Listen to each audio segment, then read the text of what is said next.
1장 1절로 4절입니다.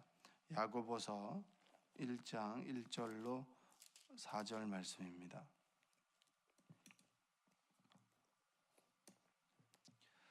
하나님과 주 예수 그리스도의 종 야고보는 흩어져 있는 12지파에게 문안하노라.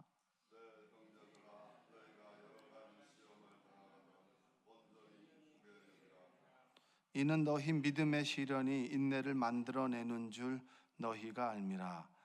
인내를 온전히 이루라. 이는 너희로 온전하고 구비하여 조금도 부족함이 없게 하려 함이라. 아멘. 오늘도 하나님의 은혜가 여러분의 삶 가운데 함께하기를 주님의 이름으로 축원드립니다. 추석 다들 잘 보내셨죠? 야고보서를 새벽에 좀 읽어 나가려고 합니다. 여러분들 시간 되시면 짧은 서신이기 때문에 여러분 야고보서를 쭉 읽어보셔도 참 좋을 것 같습니다.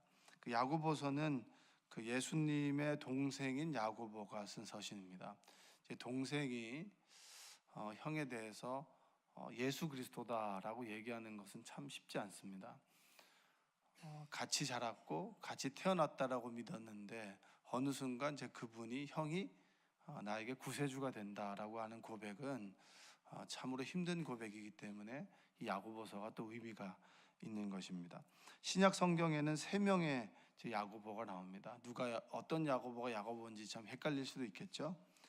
그 세베대 아들이자 요한의 형제 그리고 야고보가 나옵니다. 이 교회 초창기에 순교를 한 인물입니다. 사도행전 12장 12절에 보면 요한의 형제 야고보를 칼로 죽이니 이렇게 되어 있습니다. 초창기 때 처음에 교회가 세워지게 됐을 때 순교 당한 인물이 바로 세베대의 아들 야고보입니다. 두 번째는 알페오의 아들 야고보인데 12제자에 기록된 사람이지만 이 뚜렷한 활동에 대한 기록이 없습니다. 그래서 알페오의 아들 야고보는 그냥 이름만 나와 있지 제자 중에 한 사람이지 그렇게 활동한 기록이 없는 인물이고요. 그리고 세 번째로는 예수님의 동생 야고보입니다. 우리가 많이 들었던 사도행전에 나오는 야고보, 그리고 바울이 회심하고 난 이후에 아라비아에 3년 동안 갔다 와서 예루살렘에 갔을 때 만났던 야고보. 그러니까 초창기 때 이름이 거론되는 야고보는 예수님의 동생 야고보입니다. 12제자 중에 한 사람은 아니었지만 그는 초초기 기독교의 지도자로 또 영향력이 있는 인물로 기록되었던 사람이 야고보입니다. 여러분, 야고보가 처음부터 예수님을 메시아라고 고백했던 것은 아닙니다. 예수님을 메시아라고 믿었던 건 아니에요. 같이 자라온 사람이 그 형을 정말 나를 구원해 주었던 하나님의 아들인 십자가에서 죽으시고 우리 죄를 사해 주셨던 그런 인물이라고 고백하기는 참으로 쉽지는 않습니다. 그러나 십자가 사건 이후에 사도들과 동행하면서 정말 부활하신 예수님을 함께 경험하게 되면서 그는 내 형이기 이전에 하나님의 아들이었고 그리고 하나님께서 육신의 몸을 입으신 그런 구세주였구나라고 하는 그런 고백이 있었습니다. 그 고백이 있기까지는 내적 갈등도 많았겠죠. 그리고 그분께서 나의 구세주가 된다라고 하는 사실은 또 야고보에겐 특별하지 않았을까? 여러분, 오늘 한번 그 야고보의 심정이 되어서 그가 고백했던 예수님, 그가 고백했던 형이 구세주가 된 어떤 계기나 그런 고백이 한번 여러분의 삶 속에서도 묵상이 되었으면 좋겠고, 그리고 그 심정이 좀 깨달아지는 은혜가 있기를 원합니다. 서신을 쓴 이유는 단 한 가지입니다. 1절 한번 읽어볼까요? 하나님과 주 예수 그리스도의 종 야고보는 흩어져 있는 12지파에게 문안하노라. 자, 12지파가 흩어졌습니다. 흩어진 이유는 사도행전에 보면은 이유가 나와 있죠. 박해로 인해서. 유대교인들이든 로마의 박해이든 가장 큰 것은 로마의 박해로 인해서 12지파가 흩어지게 되었습니다. 성경의 기록을 보면 사도행전에 보면 2개 교회가 나옵니다. 크게 2개 교회가 나오죠. 예루살렘 교회죠. 예루살렘 교회는 예수님의 흔적이 있고 그리고 예루살렘에는 워낙 이스라엘 민족의 중심지가 예루살렘 아니겠습니까? 근데 예루살렘 교회가 박해를 받게 되면서 어느 교회가 부각이 됩니까? 예루살렘 교회가 아니라 안디옥 교회가 부각이 되죠. 안디옥 교회의 중심 인물이 누구였습니까? 사도 바울이잖아요. 사도 바울. 그러니까 하나님께서 촛대를 옮긴다라고 하는 말 아시죠? 늘 하나님의 복이 여러분의 삶 가운데 늘 있는 것이 아니에요. 하나님께서 복을 부어 주실 때가 있고 하나님의 은혜를 받을 때가 있고, 그리고 하나님 말씀대로 살아갈 때 하나님과 동행하실 때가 있습니다. 물론 하나님께서 우리 인생 가운데 사라진다는 의미가 아니라 하나님께서 그 사람을 사용하셔서 우리 인생의 어느 시기를 사용하셔서 하나님의 이름을 드러낼 때가 있습니다. 예루살렘 교회가 예수님을 경험했고, 그리고 유대교의 전통이 있고, 그리고 예루살렘에서 정말 모든 12사도가 활동했던 때가 있었지만 하나님께서는 또 하나님의 역사를 이 소아시아와 그리고 많은 전도를 위해서 안디옥 교회로 옮기셨다. 그 중심에 누가 있었냐면 바울과 바나바는 역사의 무대에서 사라지게 되고 이제 바울이 하나님의 일을 감당하게 되지 않습니까? 그 시기에 왜 그들이 안디옥 교회로 가게 됐느냐? 왜 안디옥 교회가 어떻게 보면 선교의 중심에 서게 됐느냐? 그것은 여러분 그냥 어떤 사람들이 이동한 것이 아니에요. 죽음의 위협 가운데 신앙을 지켜나가기 위해서 끊임없이 눈물을 흘렸던 사람들이 자꾸 이방 선교를 위해서 옮겨가게 되면서 예루살렘 교회에서 안디옥 교회로 중심이 이동하게 됐다라고 하는 겁니다. 여러분, 한국 교회사를 보면 전통 있는 교회들이 많은 영향력이 상실하게 됐습니다. 시대마다 이름을 더했던 교회들이 있지 않습니까? 요즘에 TV에서 많이 나오는 교회는 정말 큰 교회가 지금 영향력이 사라지게 되면서 많은 사람들에게 실망감을 주기도 하고, 그리고 그 명맥을 유지하기도 하는데, 하나님께서는 시기마다 하나님의 역사, 하나님의 은혜를 부어주셔서 하나님께서 사용하시는 교회들이 있다라고 하는 사실입니다. 또 하나님께서 기름 부어서 사용하시는 사람들이 있다라고 하는 거예요. 모든 사람들이 하나님의 쓰임 받을 수 있지만 모든 사람들을 하나님께서 사용하시질 않아요. 준비되고 그리고 믿음으로 바로 서 있고 기도하고 하나님의 뜻을 분별하는 사람들을 통해서 하나님의 역사를 이루어 가십니다. 여러분들이 여러분의 인생 그리고 하나님의 역사 가운데 쓰임 받기를 주님의 이름으로 축복합니다. 아무나 쓰임 받는 건 아니잖아요. 그리고 아무나 하나님의 일을 감당하는 것도 아닙니다. 준비가 되고 그리고 나의 자존심과 모든 것들이 하나님께서 다루어지게 될 때 믿음으로, 모세가 40년 동안 미디안 광야를 행해 나가면서 그 속에서 부서지고 잘게 부서져서 욱하던 그 사람이 온유하고 그리고 겸손한 믿음의 사람이 됐을 때 출애굽의 지도자로 하나님께서 선택하셨듯이 하나님께서 우리를 다루시고 그리고 훈련해 나가실 때 여러분의 몸과 마음을 그리고 인생을 하나님께 맡길 때 하나님께서 여러분의 인생을 들어서 하나님의 역사를 이루어 가신다라고 하는 사실입니다. 비록 여러분의 인생이 출애굽을 할 만한 그런 민족을 이끌어갈 만한 지도자가 되지 못한다 하더라도 내 인생의 한 구역에서 하나님께서 내 맡겨주신 그 인생의 작은 구역에서 하나님의 일을 감당해도 저는 굉장히 뜻깊고 좋은 일이라고 생각합니다. 왜냐? 합력해서 하나님의 역사를 만들어가기 때문입니다. 여러분들이 여러분의 삶의 현장에서 겸손하게 무릎 꿇고 하나님의 뜻을 분별해 나가고 하나님께 기도하는 여러분 되시기를 주님의 이름으로 축복합니다. 흩어져 있는 사람들, 12지파가 예루살렘에 모였고 박해로 인해서 각지로 흩어졌을 때 그들에게 당신들 믿음을 지켜나가십시오. 그러면 여러분들에게 있어서는 믿음은 뭡니까? 믿음이 무엇입니까? 정말 생존을 해나가는 그 현장에서 그리고 삶의 거처를 옮겨가는 그곳에서의 믿음이 뭡니까? 믿음은 바로 행함입니다. 행함이 없는 믿음은 죽은 믿음입니다 라고 하는 것을 야고보서는 가르쳐주고 있습니다. 박해를 받던 12지파에게만이 아니라 오늘을 살아가는 여러분과 저에게 이 야고보서가 어떤 의미가 되는지, 그리고 하나님께서 야고보서를 통해서 나의 삶 가운데 어떤 메시지를 주는지, 여러분 그것을 통하여 귀한 깨달음을 깨닫는 여러분 되시기를 원합니다. 자, 2절을 한번 읽어보겠습니다. 2절. 자, 시작. 너희가 여러 가지 시험을 당하거든 온전히 기쁘게 여기라. 자, 내 형제들아. 자, 떨어져 있는 사람들을 내 형제, 내 피부치라고 이야기를 합니다. 너희가 여러 가지 시험을 당하거든 온전히 기쁘게 여기라라고 얘기합니다. 자, 시험과 어려움이 찾아올 때 더할 나위 없는 선물로 여기십시오, 이렇게 얘기하는 겁니다. 추석 때 여러분 선물 좀 받으셨나요? 만약에 제가 여러분들에게 추석 선물로 고난을 준다면 여러분 저를 굉장히 기쁘게 받아들이고 좋아할 수 있으신가요? 선물 중에 받고 싶지 않은 것이 있다면 고난의 선물이겠죠. 그런데 성경은 고난을 선물이라고 얘기를 합니다. 선물. 고난을 좋아하는 사람은 없고 어려움을 좋아하는 사람이 없죠.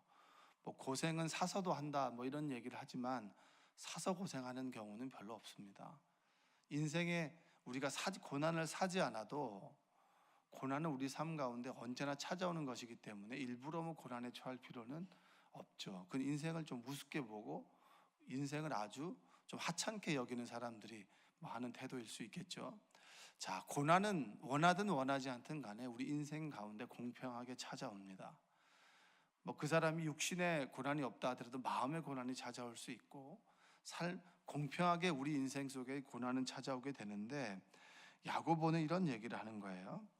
시험을 당한다, 고난이 찾아온다, 온전히 기쁘게 여기라. 한번 고백해보고 고난을 기쁘게 여깁시다.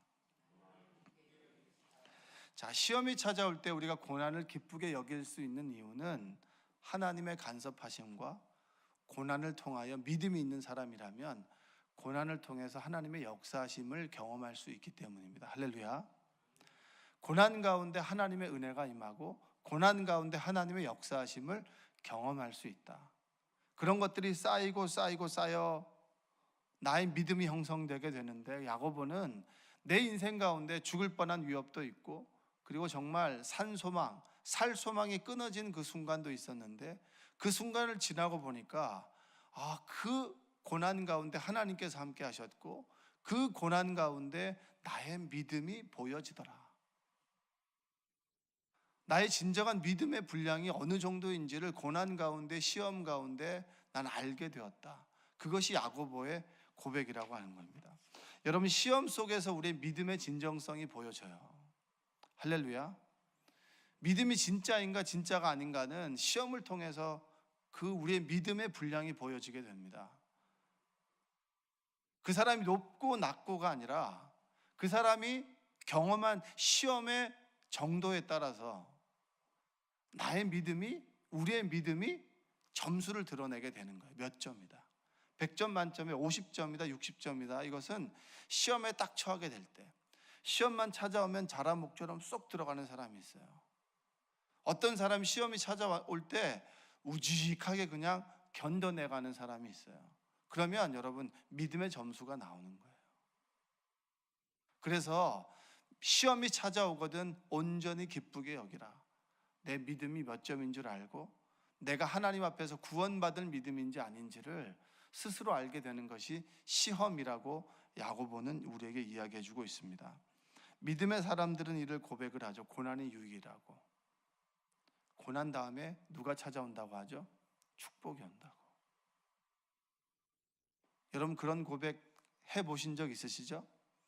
고난 이후에 축복이 찾아온다. 고난은 변장된 축복이다. 할렐루야. 이거 믿음의 사람들이 했던 고백입니다. 고난은 변장된 축복이다. 한번 따라서 해볼까요? 고난은 변장된 축복입니다. 자, 실제로 시편에서 119편 71절에 보면 고난 당한 것이 내게 유익이라. 왜 유익입니까? 이로 말미암아 내가 주의 율례들을 배우게 되었다. 고난 가운데 우리가 무엇을 찾죠? 여러분 고난 당할 때 누구를 찾습니까? 하나님을 찾죠. 그리고 그 하나님께서 주신 말씀을 통해서 위로를 얻지 않습니까? 우리가 하나님 앞에 나아갈 수 있는 이유, 내 본 모습을 깨닫게 되는 때는 시험이라고 하는 어려움이 찾아올 때입니다. 고난이라고 하는 역경이 찾아오게 될 때, 내가 진짜 어떤 사람인지를 깨닫게 되는 거예요. 시험이 찾아올 때, 육신의 질병이 찾아올 때, 내가 정말 죽을 수밖에 없는 사람이구나. 늘 육신의 질병 가운데 허우적될 수밖에 없는 사람이구나 라고 하는 것을 깨닫게 되고, 인간관계의 어려움을 우리가 경험하게 될 때 정말 삶이 어렵다라고 하는 것을 깨닫게 되고, 내 자식의 문제를 내 마음대로 핸들링할 수 없게 될 때 나도 내 어머니에게 이런 자식이었구나 라고 하는 내 모습을 깨닫게 되지 않습니까? 똑같이 2절의 말씀처럼 시험을 당하고도 온전히 기쁘게 여기라. 이것은 시험 속에 있을 때가 아니라 시험을 지나고 보니까 그 시험이 나를 만들었고 그 시험 속에서 내 모습이 어떤 모습인지를 깨닫게 되었다. 여러분, 우리가 대단한 지식을 가지고 있고 그리고 대단한 것 같지만 시험을 당해보면 아무것도 아니라고 하는 것을 알게 되지 않습니까? 그러니 그 시험을 기쁘게 여기십시오. 여러분, 혹시 여러분의 삶 가운데 지금 시험을 통과하고 있거나 고난과 역경을 경험하고 있는 분이 있다면 그 고난이 주님을 만나게 되는 통로가 되길 원합니다. 그리고 이 시간이 지나고 난 다음에 그 시간에 참 내가 하나님을 만나고 하나님의 은혜를 경험했기에 나는 기쁜 시간이었다라고 하는 고백이 있기를 주님의 이름으로 축복합니다. 자, 3절을 한번 읽어보겠습니다. 시작. 이는 너희 믿음의 시련이 인내를 만들어내는 줄 너희가 알미라. 자, 시련은 믿음의 진정성을 시험하는 하나님의 도구입니다. 내가 진짜 믿음을 가지고 있는가? 여러분 스스로 내 믿음이 진짜인가 아닌가를 시험해보고 싶을 때가 있지 않나요? 그런 때가 있죠? 예, 그럴 때는 꼭 시험해볼 필요는 없어요. 왜냐하면 찾아오게 되거든요. 하나님께서 그 시험을 꼭 물어봅니다. 내 믿음은 몇 점이지? 스스로 물어볼 필요도 없어요. 어느 순간 시련이 찾아오고 고난이 찾아와요. 그것은 한마디일 수도 있고요, 한마디에 모든 믿음이 무너져 내리는 걸 경험할 수도 있어요. 그리고 또 우리 마음이 정말 영적 전쟁 아닙니까? 각축장이죠. 하나님의 말씀과 마귀가 끊임없이 싸우는 각축장이 되는데, 다른 사람과 늘 비교하는 나의 시선이 시험을 만들어낼 수도 있고, 외적인 어려움과 아픔과 다가올 시련이 우리에게 믿음의 진정성을 시험할 수도 있습니다. 여러분, 하나님의 성품 중에 하나가 인내예요. 오래 참음. 하나님께서는 하나님의 성품을 우리 삶 가운데 만들어내실 때 시련을 통해서 우리를 인내를 만들어내는 거예요. 인내와 시험은 한 짝으로 가는 것이지, 시험이 없는데 인내가 길러지진 않아요. 모든 사람은 공평하게 인내의 열매를 맺게 됩니다. 그 인내의 열매는 어떤 사람에게는 호된 정말 시험을 통해서 찾아오게 된다라고 하는 것이죠. 경중이 있지만 모든 사람은 시험과 어려움이 있어요. 어떤 제 선배 세종시에서 목회하는 목사님이 있는데 개척교회를 하셨습니다. 이 개척교회를 하셨는데 그 개척교회 한 100여 명이 모입니다. 그러니까 개척해서 100여 명이 모이는 게 참 대단한 거죠. 교회를 5번 옮겼어요. 끊임없이 교회를 옮길 수밖에 없었고, 옮기는 과정 속에서 모든 것을 하나님께 드려야 됐고, 그리고 자다가 벌떡 깨기도 하고 심장이 벌렁벌렁 되는 거죠. 그 교회는 눈물 위에 세워진 교회입니다. 여러분, 교회는 정말 눈물 위에 세워졌죠. 주님의 십자가 위에 세워졌지만 그 십자가를 경험한 믿음의 사람들 위에 세워졌습니다. 그래서 교회는 기도하는 곳이에요. 할렐루야. 교회는 막 말하는 곳이 아니라 기도하는 곳이고, 하나님의 음성을 듣는 것이고, 그리고 수많은 눈물 위에 지금도 교회는 세워지고 있는 것입니다. 그분의 이야기를 들어보면 정말 많은 시험이 와요. 많은 시험이 왔어요. 그리고 그 목사님이 고백하는 말은 정말 믿음의 언어예요. 근데 그 얼굴을 보면 고생한 얼굴이 아니에요. 정말 고생한 얼굴이 아니라 정말 복된 얼굴이에요. 여러분, 우리 인생 가운데 믿음의 시련을 당하죠. 믿음의 시련을 당하고 그 시련 가운데 믿음으로 이겨낸 사람은 고생한 얼굴이 아닙니다. 복된 얼굴이에요. 왜냐? 하나님께서 함께 하시기 때문입니다. 여러분께서 시험을 당할 때 그것을 믿음으로 이겨내고 하나님께서 나와 함께 계심을 믿고 그것을 경험해 나가고, 그리고 날마다 하나님 말씀으로 하루하루를 견뎌낸다면 우리 몸은 좀 고생할 수 있지만 우리의 얼굴은, 그리고 우리의 외형은, 우리의 내면은 정말 복된 그런 사람으로, 복된 마음이 될 줄로 믿습니다. 그래서 3절에서 뭐라고 얘기합니까? 믿음의 시련이 인내를 만들어내는 줄 안다. 인내는 절대 공짜로 만들어지는 것이 아닙니다. 하나님께서 여러분들을 인내하게 만드실 때 끝까지 믿음을 지켜내는 여러분들 되시길 원합니다. 믿음을 가지고 그 자리에 견뎌낸 사람과 그리고 후퇴한 사람과는 믿음의 분량이 다르고 상급이 다르게 되는 것입니다. 저는 사시사철의 형통함을 좋아합니다. 봄, 여름, 가을, 겨울이 있죠. 봄에는 싹을 틔우고 여름에는 자라고 가을에는 여물고 그리고 겨울에는 뭡니까? 모든 잎을 떨궈내는 겁니다. 그런데 우리는 겨울에 열매를 맺으려고 해요. 겨울에는 어떻게 되는 거죠? 봄을 기다리는 겁니다. 끊임없이 자신의 잎을 떨궈내어서 봄을 기다리는 것이 겨울의 신앙이에요. 가을의 신앙은 당연히 열매를 맺어야죠. 그런데 우리는 봄, 여름, 가을, 겨울에 모든 사계절의 열매를 맺으려고 한다는 거예요. 하나님께서 때로 우리의 싹을 틔울 때 싹을 틔워내는 은혜가 있길 바랍니다. 자라게 하실 때, 여름에 강한 햇빛에 자라게 하실 때 여러분 자라는 은혜가 있기를 원하고요. 가을에 열매를 맺기를 원하고요. 겨울에는 모든 것을 떨궈내고 움츠리고 오직 하나님과 동행함으로 봄을 기다리는 영성이 겨울의 영성이에요. 여러분의 삶 가운데 가을의 영성이 있을 수 있겠죠. 또 겨울처럼 춥고 힘든 시간을 보내는 분들이 있습니다. 어떤 분은 그렇게 얘기할 수 있어요. 내 인생은 늘 겨울이었어요. 그렇지 않아요. 늘 겨울인 것은 없어요. 봄, 여름, 가을, 겨울이에요. 우리 인생은 사시사철의 형통함입니다. 우리가 겨울이 조금 길어서 봄, 여름, 가을을 잊어버렸을 수도 있겠지만 하나님께서는 늘 봄, 여름, 가을, 겨울을 함께 주십니다. 그럴 때 겨울일 때 봄을 기대하시고 봄일 때는 여름을 기대하시고 여름일 때는 가을을 기대하는 여러분 되시기를 주님의 이름으로 축복합니다. 믿음의 시련이 인내를 만들어냅니다. 인내는 절대 공짜가 될 수가 없어요. 굳건한 믿음은 절대 그냥 저절로 이루어지진 않아요. 시간과 그리고 하나님과의 어떤 추억들, 시간들, 그것을 통해서 우리의 인내의 열매가 만들어지고 하나님의 성품이 우리 가운데 싹 틔워진다. 여러분들이 인내 열매를 맺어가는 여러분 되시기를 주님의 이름으로 축원드립니다. 자, 그리고 흩어져 박해받고 믿음을 잃어버리려고 하고 배교하는 사람들, 끊임없는 유혹 가운데 있는 사람들, 그 속에 있는 사람들에게 야고보가 4절에서 뭐라고 권면합니까? 함께 읽어보겠습니다. 인내를 온전히 이루라. 이는 너희로 온전하고 구비하여 조금도 부족함이 없게 하려 함이라. 자, 인내는 이루어내는 거예요. 만들어가는 겁니다. 할렐루야. 그냥 가만히 있다고 해서 절대 인내가 길러지는 것이 아니에요.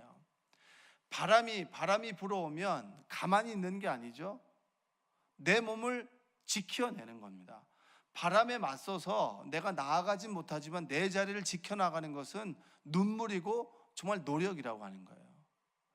그냥 가만히 있다고 해서 바람에 버텨지는 것이 아니라 자세를 움크리고 그리고 좀 더 힘을 주고 예수 그리스도의 뿌리를 받고 끊임없이 말씀 가운데 예배 가운데 서게 될 때 세찬 바람을 이겨낼 수 있는 힘이 있죠. 인내는 그냥 버텨내는 것이 아니라 온전히 이루어가는 것입니다. 할렐루야. 여러분들이 삶의 어려운 시간 가운데 있을지라도 믿음을 지켜나가는 것이지 그냥 가만히 있다고 해서 믿음이 지켜내지는 것이 아니에요. 많은 사람들이 그렇게 힘들고 어려움 나 그만둬야죠. 그냥 예배만 드릴게요. 내가 왜 이런 어려움을 당하면서 하나님의 일을 합니까? 제가 뭐가 못나서 이런 말을 들으면서 하나님의 일을 합니까? 여러분, 그 속에서 믿음을 지켜나가는 것이지 그냥 포기하면 후퇴하는 것입니다. 믿음은 진보 아니면 퇴보지 절대 그 자리에 멈춰 서는 것은 없어요. 우리의 인생이 멈춰 서는 게 있습니까? 우리는 죽음을 향해서 한 발짝 한 발짝 다가가는 인생이죠. 죽음을 통해서 영원한 하나님 나라를 가게 되는 것입니다. 그럴 때 우리는 뒤로 물러섰지, 전진하면 전진했지 절대 그 자리에 머물러 서는 신앙은 없어요. 진보 아니면 후퇴입니다. 여러분, 인내를 이루어가는 여러분들 되시기 바랍니다. 인내를 이루어간다라고 하는 것은 세찬 바람에 내 믿음을 지켜나가기 위해서 끊임없이 기도하고, 그리고 늘 말씀을 부르짖고, 그리고 기도의 자리에 나와서, 예배의 자리에 나와서 하나님을 부르짖는 경건의 훈련을 하는 것이 인내를 이루어가는 신앙입니다. 할렐루야. 여러분들이 세찬 바람을 맞고 그 시기를 지났을 때 여러분의 믿음이 진보했으면 좋겠습니다. 어린아이와 같은 이거 달라 저거 달라 저거 달라 저거 달라, 이거 주십시오 저거 주십시오, 왜 저 자식은 저거 주는데 왜 우리 집은 이거 주지 않습니까? 왜 우리 집은 평수가 이겁니까? 왜 우리 집은 이 정도입니까? 라고 하는 그런 달라 신앙이 아니라, 하나님의 성품이 나의 속에 이루어지길 원합니다. 나를 통하여 믿음의 교회가 세워지길 원합니다. 나를 통해서 하나님 나라를 이루어지길 원합니다 라고 하는 그런 인내를 통해서, 믿음의 시련을 통해서 기도의 제목이 바뀌고 신앙의 목표가 바뀌고 예수 그리스도의 장성한 분량에 이를 때까지, 그분의 성품이 나에게 이루어질 때까지 끊임없이 달려가는 신앙이 되시길 원합니다. 그것이 인내를 온전히 이루어가는 신앙입니다. 너희로 온전하고 구비하여 조금도 부족함이 없다. 여러분, 시련 앞에서 내가 어떤 사람인지가 드러나죠. 그럼 공감의 능력이라고 아시죠? 저 다른 사람이 눈물을 흘릴 때 나도 눈물을 흘리는 거, 이게 됩니까 안 됩니까?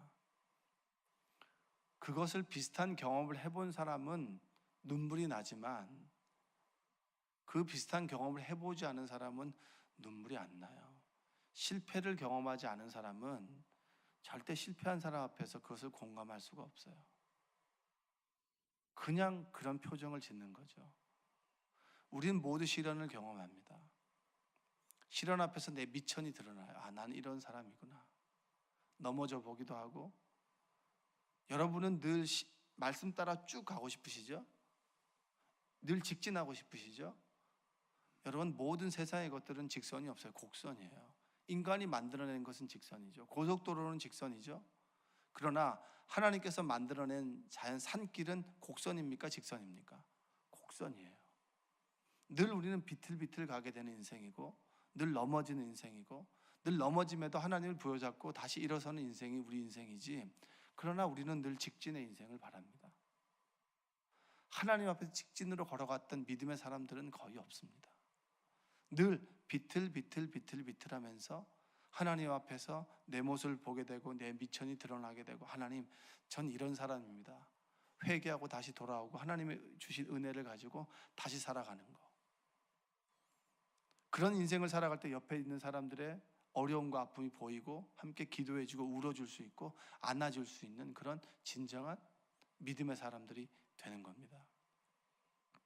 시련의 과정을 거치면서 공감이 생겨나고 함께 살아가는 이유를 알게 되고, 혼자는 힘들다.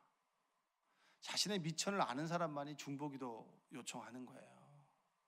전 제 기도 제목이 알려지는 게 싫습니다. 그것은 아직까지 내 홀로 살아갈 수 있다라고 하는 말이죠. 함께 살아가야만 되는 걸 아는 사람들은 기도 부탁합니다. 왠지 아세요? 나 홀로 내 인생을 견뎌낼 힘이 없거든요.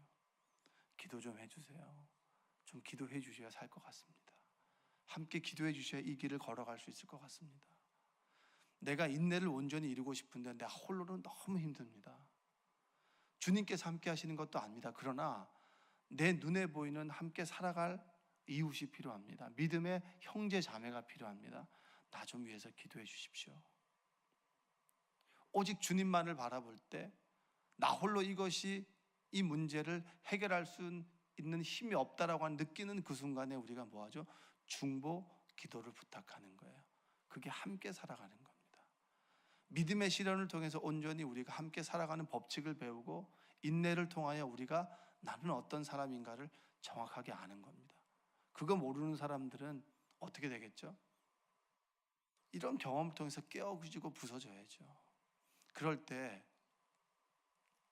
주님 손잡고 가는 인생이 무엇인지를 깨닫게 되고 참 내 삶이 스스로 표현할 때 참 지질이 궁상맞다. 하나님께서 이 인생을 건져주시지 않으면 나 홀로 살아갈 수가 없다. 남들이 볼 때 나를 어떻게 보든지 간에 주님께서 보시는 그 시선대로 살아가자. 그러면서 힘과 소망을 느끼는 거 아니겠습니까? 혹시 좌절과 절망 가운데 있고 추석을 보내면서 여러 가지 아픔과 슬픔을 경험했다면 그것이 믿음의 시련이고 그것을 기쁘게 받아들이시고, 그리고 추석 가운데 믿음의 사람의 모습을 보이지 못했다면 하나님, 제가 이런 모습밖에 되지 않습니다. 저를 구원해 주시옵소서라고 기도하시고, 그리고 그 시련을 통해서 온전한 믿음의 사람으로 한 발짝 한 발자국 다가감을 믿으시고 오늘 하루를 살아가시는 여러분 되시기를 주님의 이름으로 축원드립니다. 기도하겠습니다. 사랑과 은혜가 풍성하신 아버지 하나님, 감사합니다. 믿음의 시련을 당할 때 온전히 기쁨으로 받게 하시고 인내를 온전히 이루어갈 수 있도록 주님 인도하여 주시옵소서.